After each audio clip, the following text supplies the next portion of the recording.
I'm Sarah Lynch, and you are listening to Your Next Move, Audio Edition, produced by Inc. and Capital One Business.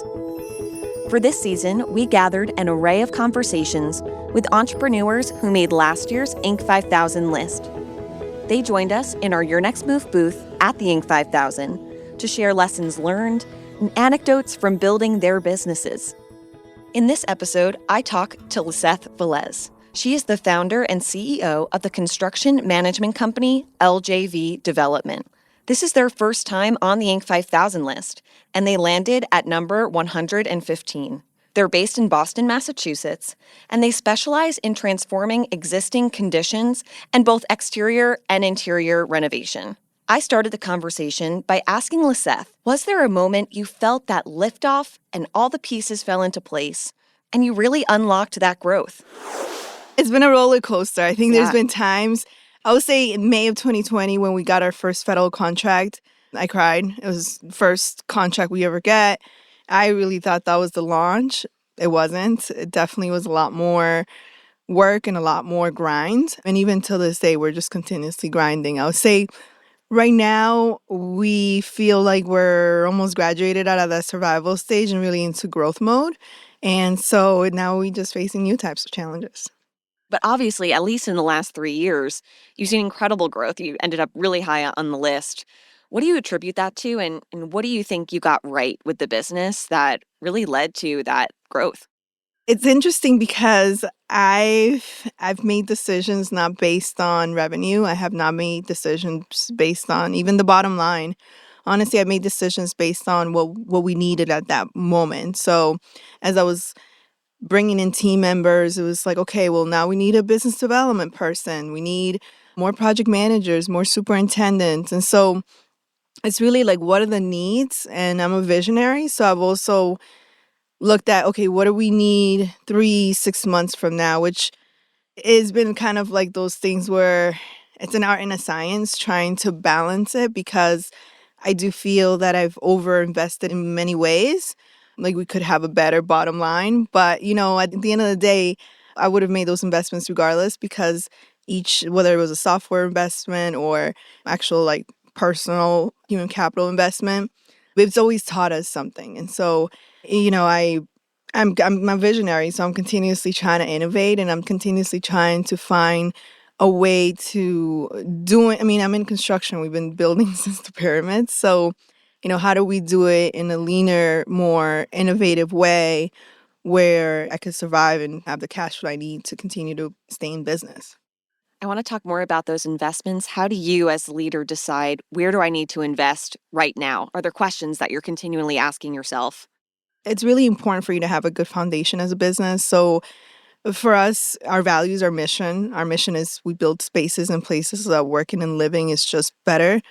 And so as we're getting opportunities, like really being a lot more intentional, especially now that we're not in that survival stage, on qualifying those opportunities.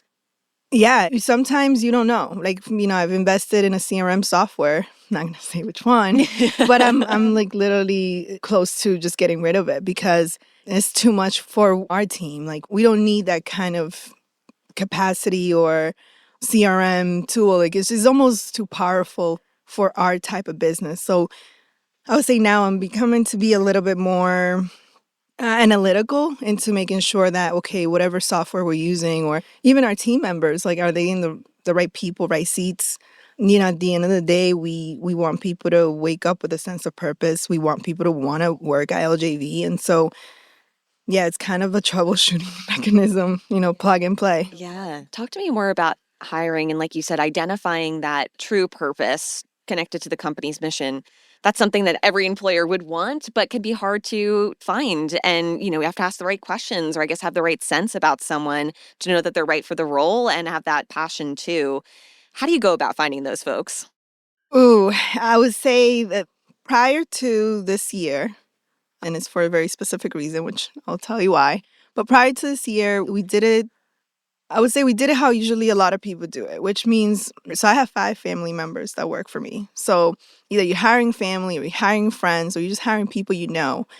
And I think that that's a slippery slope because a lot of times, especially if you're hiring a friend, now you're kind of letting things go because they're your friend, right? And so trying to separate mission and execution versus, hey, you're a human and I see you and believe in you and all this stuff, that's been hard to navigate. But this year, my life has been transformed because we implemented psychometrics at LJV. And so with the implementation of psychometrics and actually not just implementing it, but actually operationalizing it. It's a word. Yeah, You know, big word.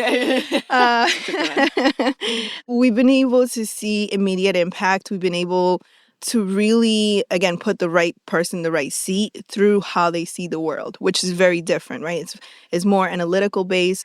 The assessment we use is a 90th percentile. So, you are who you are. And once we know more and once we can see like into you as a human and that's how you think, then it's easier for us to, in certain cases, we actually have to be like, hey, this is not a good fit, right? We're at will employment. Like we need to separate ways.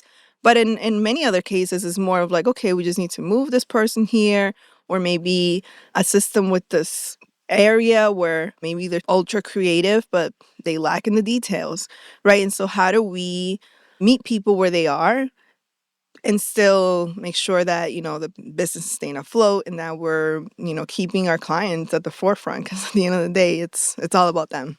When we come back, Diana asks Stephanie about their strong focus on female brands. You'll hear her answer after this quick break.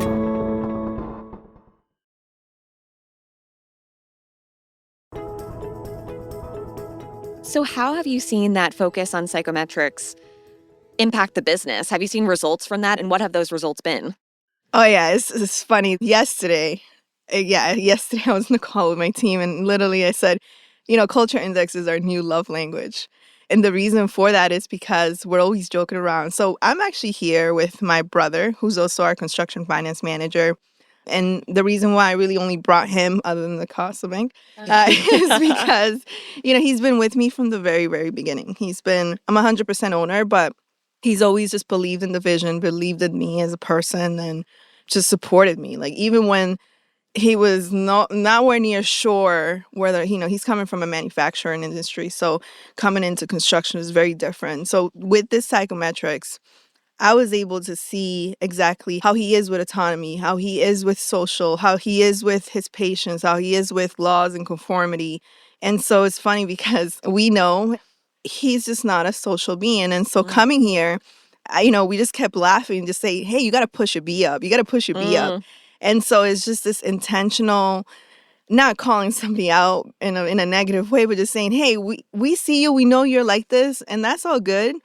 But just know that we need to cope ahead, and we're about to be in this situation where we're going to need you to adjust in a certain way. And we know that that's not normal to you, which is okay, but we still got to do it. And so just preparing and being a lot more in tune with how people think, it's great. Have you dove into your own Absolutely. psychometrics? Absolutely. And well, thank you for asking me that, actually, because so I'm what they consider architect. And one of the things about Culture Index that I really love is it's only 4 pages and there's 2 graphs. The first graph tells you who you are. So it's basically, tattoo stamped. This is who you are. I'm sure there's ways of you changing that, but this is who you naturally are for the most part. And the second graph shows you your job behaviors. And so starting LJV, I'm a first-time founder. I started transition out of the military just with a lot of unknowns. And it's funny, I come to the realization that a lot of the reasons why I started LJV was me also seeking my own freedom and me seeking like a place where I could be my best self. And like literally, I've always said, I never want to build a company that I don't want to work for. And so seeing my graph and seeing how who I am and my job behavior is almost identical was super validating for me because I was like, okay, I am in my super strength. And, when we show people their graphs, it's like, we want you to be you. And it's so crazy, wow, especially applicants. We could see that they're literally twisting into a whole different person. And it's like, it's not that you can't be something else, it's that it's going to take a lot more energy and it's just not sustainable in the long run. So, my mission or my goal is for everybody to be able to be themselves. And so, I dove into it. I dove into it with even just my family and seeing how a lot of my brothers are like low A's. A is your dominance and your submissiveness. Now, look, I'm talking to you about psychometrics. I'm not a professional psychometrics person. But interestingly enough, we found out that all of my brothers are all low A's, to include my father and potentially my mother. And growing up, it was really difficult for me because I'm a high A. And I always found myself like almost being the leader of the pack, even though I'm the youngest. I'm also a woman. So, I was in this cultural mix of like, well, I'm supposed to be waiting for my brothers to tell me what to do. And now years later, and now that we can actually see the data, it's almost like, wow, I'm all my brother's boss, but they actually want me to be their boss. They want direction, they want vision, and I'm giving that to them. So it's almost like a perfect match. Interesting. Mm-hmm. When you're looking towards the future of the company as a leader, how do you hope to shape and see the company grow from here? Yeah, so I'm a continuous learner. So I'm actually back at school. I just enrolled, I was accepted into the executive MBA program at MIT. And so I'm back in school. I only applied to MIT because it's known for science and technology. And so I would say my next step is, how do we lean into this wave of AI and technology? And how do we make sure we're at the forefront of it and we're not behind, right? And so it's not going away. So I'm basically just trying to discover, explore. We did just hire a COO who's going to be more into the weeds with the team members. And so my goal is to, for the first time, I feel like I could really be a visionary, like I could truly, truly be a CEO. And then I have like this new network and this new knowledge I'm about to gain at being in this program. And so I'm just excited to see how it shapes, it transforms LJV, because I know it will be. It's like, for sure, something big's going to happen. What it is, we don't know for sure yet, but it's always going to be, again, about the clients. It's always going to be about how do we give our employees more time to do the things that they actually want to do. How do we make more time or more space for the things that we're actually excited to do, instead of like sitting in front of a laptop and just typing away or doing data entry all day. Like, nobody wants to do that. Obviously, you're in the midst of learning about this right now, but do you have any ideas of where you could see this technology really making your business better? Yeah, I do. I do. So we have 3 main verticals right now. We have the federal contracting arm, which is all the federal agencies. And then we have institutional. And for that, we have a lot of like higher ed and that kind of space. And then we have your commercial. So think of that as your retail fit ups, that kind of stuff.